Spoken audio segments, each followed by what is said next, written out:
ASCII से आएगा ये मेरे बच्चे, सिर्फ प्रॉब्लम सॉल्व कर लेने से मैथ नहीं आती। ठीक है, ऐसा गोविंद सर बोलते हैं। क्या बोलते हैं कि आशिकी से आती है ये, सिर्फ प्रॉब्लम सॉल्व कर लेने से मैथ नहीं आती। ठीक है, सो हेलो मेरे लाडलों, कैसे हो सब लोग। हम लोग बात करने वाले थे क्वाड्रेटिक पॉलिनोमियल पर।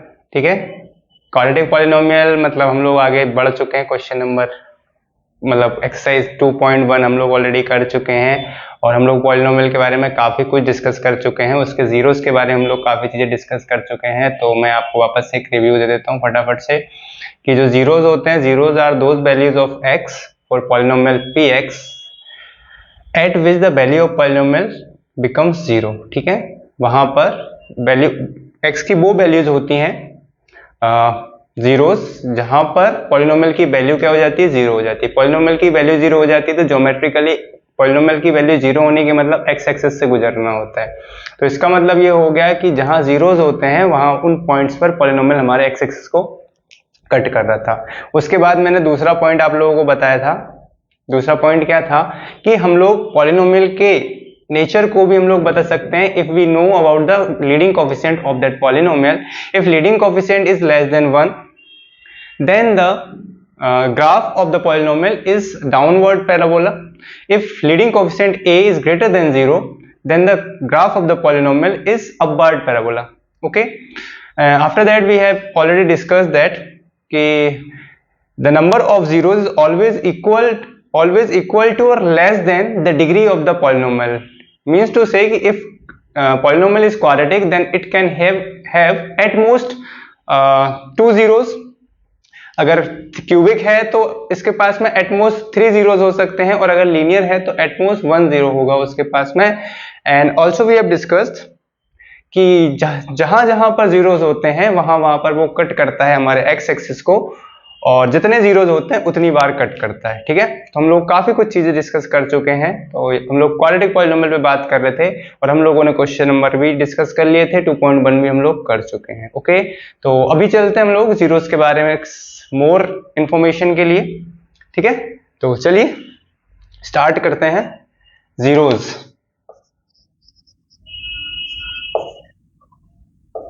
है ना।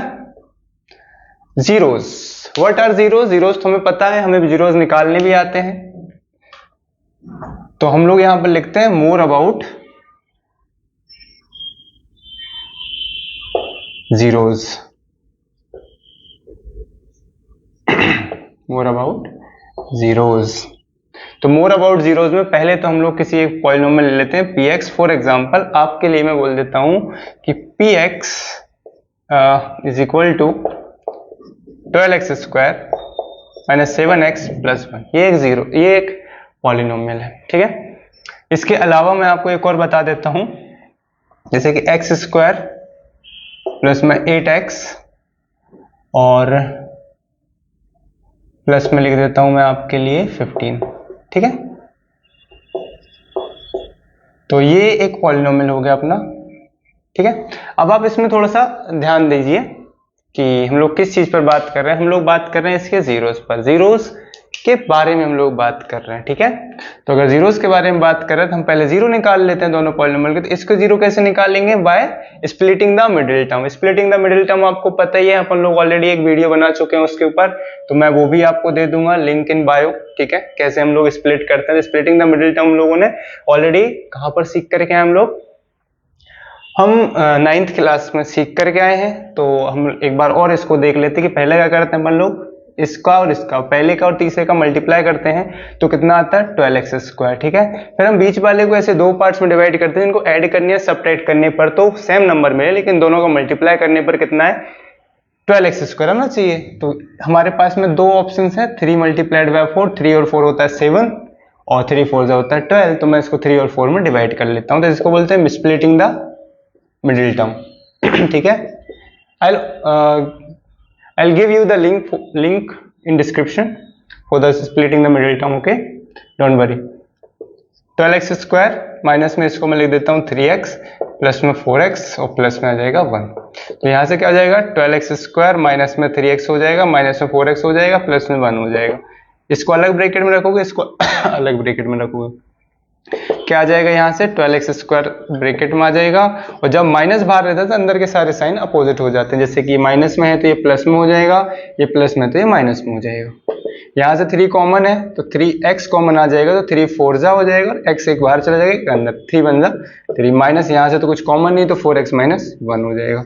अब इस बड़े ब्रैकेट के बाहर 4x माइनस 1 आ जाएगा, तो 4x माइनस 1 आने की वजह से क्या हो जाएगा 3x माइनस 1।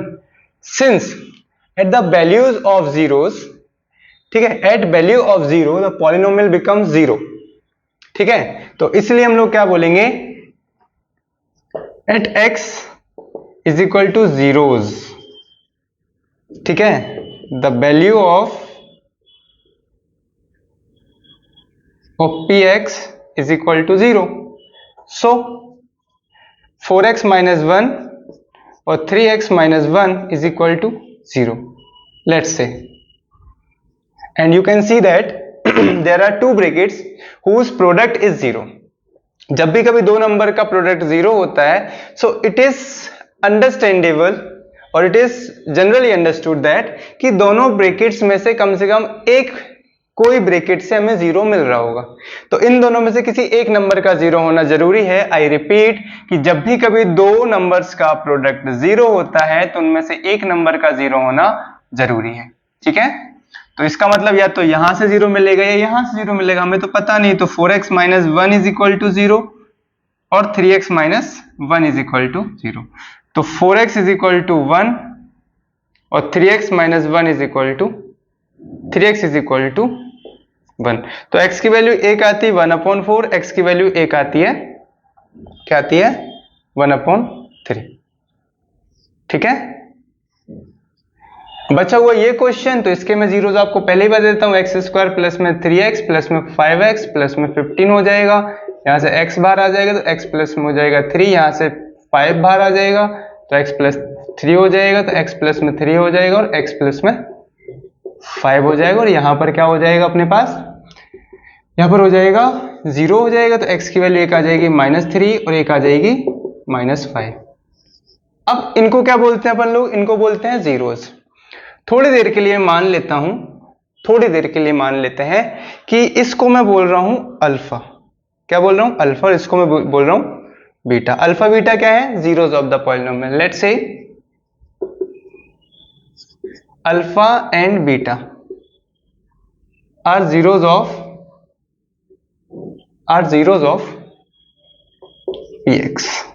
तो पहले मैं रखता हूं इसके लिए 12x² माइनस 7x प्लस 1, ठीक है। तो पहले मैं लेता हूं इसको लेता हूं, अल्फा प्लस बीटा निकालता हूं। तो अगर मैं अल्फा प्लस बीटा निकालूंगा तो मैं इसको एक बार ऐड कर दूंगा, एक बार सब्ट्रैक्ट कर दूंगा, क्योंकि दो के बीच में आप क्या कर सकते हो, ऐड कर सकते हो, सब्ट्रैक्ट कर सकते हो, मल्टीप्लाई कर सकते हो और डिवाइड कर सकते हो। तो मैं सिर्फ दो ऑपरेशंस ले रहा हूं, एक एडिशन और एक प्रोडक्ट, ठीक है। एडिशन एंड प्रोडक्ट देखते हैं हम लोग। तो एडिशन एंड प्रोडक्ट में क्या होगा कि 1/4 ऐड होगा 1/3 से। तो आप देखोगे ध्यान से कि दोनों का एलसीएम आ गया 12, 3 1 जा 3 और 3 4 1 जा 4, तो कितना हो जाएगा 7/12। अब इनको थोड़ा सा ध्यान से देखो, आप थोड़ा सा ध्यान से देखोगे तो थोड़ा सा ध्यान पे देखने के बाद अगर मैं इसको कंपेयर करता हूं ax² plus bx plus c से, अगर मैं इसको ax² plus bx plus c से अगर कंपेयर करता हूं तो यहां पर a की वैल्यू है 12, b की वैल्यू है -7 और c की वैल्यू है 1। दिख रहा है आपको। तो यहां इसके अकॉर्डिंग ये 7 लिखा हुआ है। 7 लिखा हुआ है का मतलब इसको मैं लिख सकता हूं ये -7/12 लिखा हुआ है। तो ये -7 कौन है, b है। तो इसका मतलब ये लिखा हुआ है -b/ और इसकी वैल्यू क्या है, a है। क्या है, a है। तो alpha plus beta is equal to क्या आया, -b/a। इसका वेरिफिकेशन करेंगे अपन इसके साथ में, टेंशन नहीं लेना। अब मैं अल्फा इंटू बीटा भी निकाल लेता हूं एक बार। अगर मैं अल्फा इंटू बीटा निकालूंगा तो 1/4 इंटू 1/3, ठीक है। तो इसका मतलब हो गया 1/4 3 जा 12। इसका मतलब ये कौन है, 1 कौन है, 1 है अपना c और 12 कौन है? 12 है अपना ए। तो इसका मतलब ये तो सीधा सीधा आ गया कि अल्फा इंटू बीटा क्या आ गया? Alpha into beta is equal to आ गया सी अपॉन ए। अब इन दोनों फॉर्मूले को अपन इससे चेक कर लेते हैं। किससे चेक कर लेते हैं? इस फॉर्मूले से एक बार कंफर्म कर लेते हैं अपन लोग। करना कुछ नहीं, थोड़ा सा कंफर्म करना है अपने को। बस कंफर्म क्या करना है कि अगर मैं अल्फा प्लस बीटा करता हूं, अल्फा प्लस बीटा, इसके देखिए कि इसमें भी तो इसको अल्फा बोलेंगे हम लोग और इसको बीटा बोलेंगे। तो एक बार अल्फा प्लस बीटा करता हूं तो अल्फा प्लस बीटा का मतलब हो गया -3 और प्लस में माइनस का 5 और अकॉर्डिंगली क्या रखेंगे अपन लोग? माइनस का बी अपॉन ए, क्योंकि यहां से भी तो माइनस का बी अपॉन ए आएगा। तो ए की वैल्यू क्या है यहाँ पर एक ए की वैल्यू अपने पास में 1, बी की वैल्यू क्या है 8 और सी की वैल्यू क्या है 15। इनको हम यहां भी पुट करेंगे, ठीक है। तो माइनस बी का मतलब हो गया माइनस का 8 और ए का मतलब हो गया 1। चलो देखते हैं। तो माइनस का 3 प्लस माइनस माइनस का 5 इज इक्वल टू माइनस का 8 ही आएगा, 8/1। तो ये तो सच में इक्वल हो गया, -8 इज इक्वल टू -8। तो ये तो वेरीफाई हो गया कि ये माइनस बी अपॉन ए होता है। अब इसका और वेरिफिकेशन कर लेते हैं। क्या इसका वेरिफिकेशन भी सही आएगा कि अल्फा इंटू बीटा अगर मैं करता हूं तो क्या मुझे सी अपॉन ए मिल जाएगा? देख लेते हैं एक बार। अल्फा इंटू बीटा का मतलब हो गया माइनस का 3 इंटू माइनस का 5, ठीक है। माइनस का 3 माइनस का 5, तो इसका मतलब क्या हो गया कि सी की वैल्यू क्या है अपने पास में? सी की वैल्यू है 15 अपॉन में ए की वैल्यू 1 है। तो 5 minus minus plus 15 is equal to 15। Yes, दोनों कंफर्म हो गए। इसका मतलब ये हो गया कि इनके बीच में, जीरोस के बीच में और coefficient of this polynomial there is a different type of relation, ठीक है। There is a relation between zeros of the polynomial and its coefficient. अब उस रिलेशनशिप को अपन लोग क्लियर वर्ड्स में यहां पर लिख सकते हैं कि हमें पता है कि alpha plus beta is equal to negative of coefficient of x and coefficient of x square और लीडिंग कोफिशिएंट, ठीक है। And product of the zeros is equal to the independent term and leading coefficient. Clear है? चलो भाई, अब इस चीज को मैं एज अ स्टेटमेंट आपको लिख देता हूं, ठीक है। चलिए फटाफट से लिख लेते हैं हम लोग, ज्यादा बड़ी बात नहीं है, छोटी सी बात।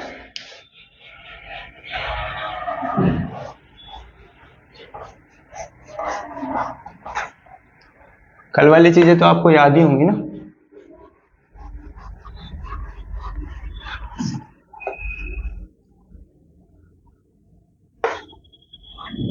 तो हम लोग किस पे बात कर रहे हैं? हम लोग बात कर रहे हैं रिलेशन बिटवीन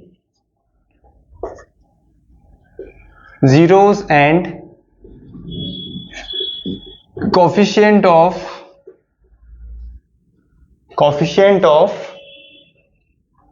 polynomial। तो यहां लिखता हूं मैं, लेट से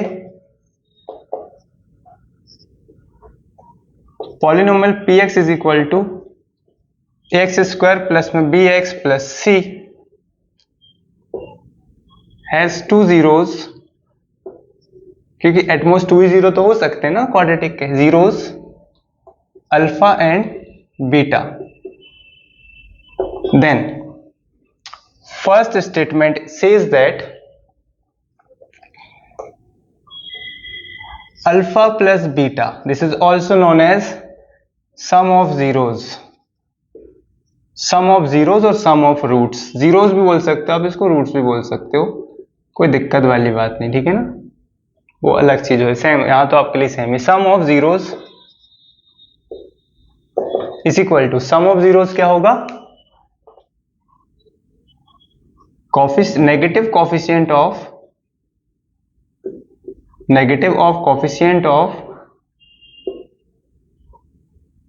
ऑफ एक्स अपॉन में लीडिंग कोफिशिएंट और कोफिशिएंट ऑफ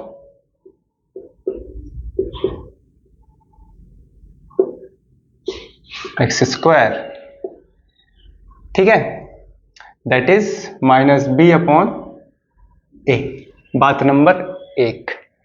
बात नंबर 2 पर मैं बात करता हूं कि alpha plus alpha into beta is equal to, इसको हम लोग बोलते हैं product of zeros, product of zeros. आगे हम इसको बोलेंगे पीओ जेड और इसको बोलेंगे एसओ जेड, ठीक है। Is equal to coefficient of, या फिर लिखेंगे हम लोग यहाँ पर इंडिपेंडेंट टर्म या कांस्टेंट टर्म, दोनों में से कुछ भी लिख दो। हम कांस्टेंट को ज्यादा ही लिख रहे हैं अभी तक, तो कांस्टेंट टर्म लिखेंगे। कांस्टेंट टर्म अपॉन में कोएफिशिएंट ऑफ एक्स स्क्वायर और leading coefficient that is c upon a. ये दो बातें आपको अब याद रखनी है कि जब भी हमारे लिए ये चीजें करनी हो तो हम इन दो बातों पर मेनली फोकस करेंगे। But before we will always compare this. For example, अब आपके लिए मैं एक एग्जाम्पल बताता हूं सीधा सीधा कि आपको क्या सॉल्व करना है। आपके लिए मैं सिंपल लिखता हूं, अगर एक्स स्क्वायर प्लस में 7x प्लस 10 लिखा हो, ठीक है। तो अब आपको पता है कि आपके लिए इसके निकालना है सबसे पहले जीरोज, आपको निकालना है zeros and product of zeros and sum of zeros. तो आपको जीरोज तो खैर फैक्टराइजेशन से निकालने पड़ेंगे, उसके लिए हम लोग कुछ नहीं कर सकते। लेकिन आपके लिए क्या करना पड़ेगा, आपके लिए अगर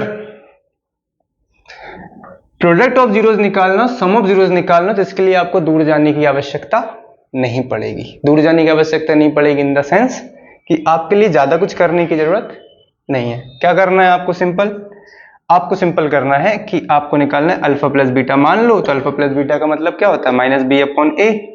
माइनस बी यानी माइनस का 7, बी का मतलब तो 7 ही है ना, और ए का मतलब क्या है, ए का मतलब 1, तो ये आ गया माइनस का 7। अल्फा इंटू बीटा अगर आपको निकालना तो आप करोगे सी अपॉन में a, that is what, that is 10 upon 1। अब आप इसको कंफर्म भी कर लो। कंफर्म कैसे करोगे, कंफर्म ऐसे करोगे आप कि इसके जीरोज निकालोगे तो इसको फैक्टराइज करोगे तो एक्स स्क्वायर प्लस में इसको आप लिखोगे एक्स स्क्वायर प्लस में 3, इसको 5x लिखोगे, प्लस में क्या लिखोगे 2x लिखोगे, प्लस में 10 आएगा। इसको सॉल्व करोगे तो आपके पास x प्लस में 5 और x प्लस में 2 इज इक्वल टू 0। तो x की वैल्यू एक आएगी -5, एक आएगी -2। तो जब आप दोनों का सम निकालोगे अल्फा प्लस बीटा तो -5 -2 यानी कि -7 आ जाएगा, that is this. And alpha into beta निकालोगे तो -5 इंटू -2 दैट इज +10। तो आपको ज्यादा कुछ करने की आवश्यकता नहीं पड़ेगी। Okay, so this is all about the sum of the zeros and the relation between the coefficient of our ax square plus bx plus c. In the next lecture, we will discuss about the forming of the polynomial. How can we form a polynomial when sum of the zeros, product of the zeros, or zeros are given?